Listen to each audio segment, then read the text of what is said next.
Morning everybody, it's Tuesday morning and it's time to take my hat off to Boris Johnson. Now why, you may ask, policy doesn't seem to be particularly clear around coronavirus, but I've been thinking about this and kind of that's the point. It's actually, when you think about the policy, it makes perfect sense.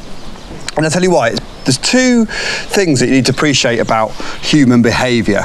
The first thing is that human behaviour basically sits in the form of a bell curve. So you've got outliers at either side, and then the vast majority of the population are here in the middle-ish. All right, so if you take this in the instance of lockdown, at one extreme we've got people, let's call them lockdown Lucies. All right, these are the super paranoid, probably haven't left their house for 6 weeks, and they're very nervous about anything, and they're not going to even go out of their front door. Right, the other end of the extreme, you've got Cavalier Charlies. Now these people aren't bothered, right? They don't care what the government says, they don't care about policy, they'll do whatever they want, and those are the ones having barbecues, having people around, and coming and going and do whatever they want.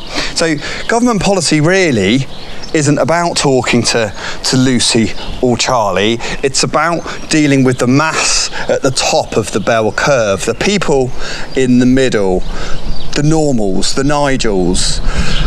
Now, the other thing about human behaviour is people tend to push the limits. So if you take, for instance, road traffic speed limits, all right, so you've got a 30 limit road. Now, the driving equivalent of lockdown Lucies are going to be crawling along very nervous, maybe 20, 25, even when conditions maybe would allow you to go a little bit quicker. On the other extreme, you've got Cavalier Charlies on their phone, probably not even aware of what speed they're going, or blatantly just ignoring the fact that it's a 30-mile-an-hour limit. But in the middle, you've got the normal distribution, and most drivers will fit within 2 or 3 mile an hour either side.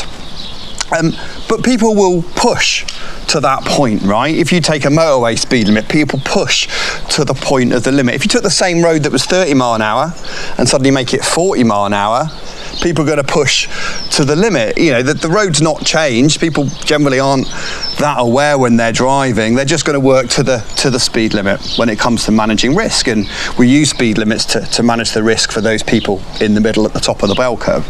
So if you translate that across to managing risk for coronavirus, managing the risk, government policy needs to talk to those in the middle.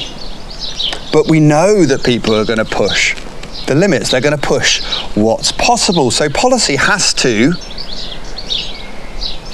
basically give people opportunity to push without going beyond the limit. And this came across yesterday with Boris Johnson. He was very clever. He was asked specifically by a chap, I can't remember his name, but he was sort of saying, look, if I'm out in the park and my family are already there, my parents are already there, am I allowed to stop and chat to them?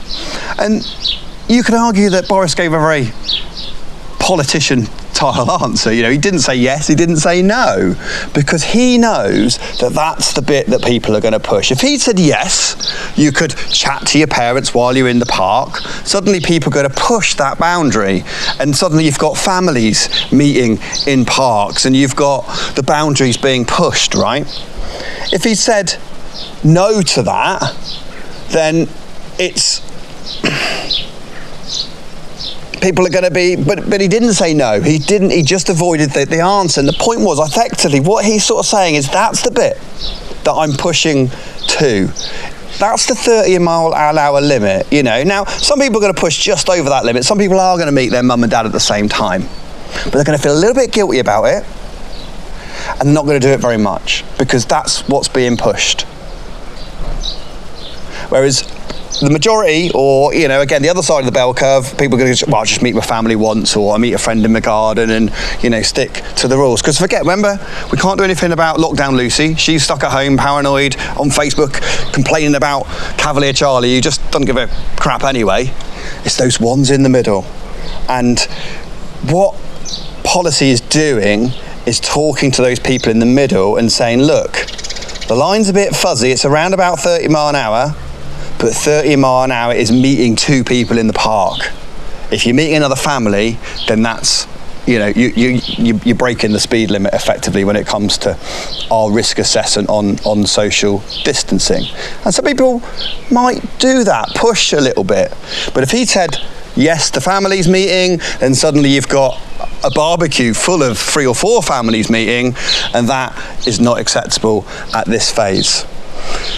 Think about this in terms of your communication as well, your influence. You're always going to come up against resistance. You're going to get the complainers, the people that are the outliers at the bottom, and you're going to get the complainers and the outliers at the top. But your audience are in the middle, and your message needs to be tailored to them to get the impact that you need and you want. And in terms of the government at the moment, that's effectively giving people chance to feel like we're moving forward and we're progressing, and we are. You can tell the numbers when it comes to coronavirus are dropping, but he's managing that situation in terms of knowing that people are going to butt up against the limits. And at the moment, the limits are kept away from and below actually what they're prepared to have people do.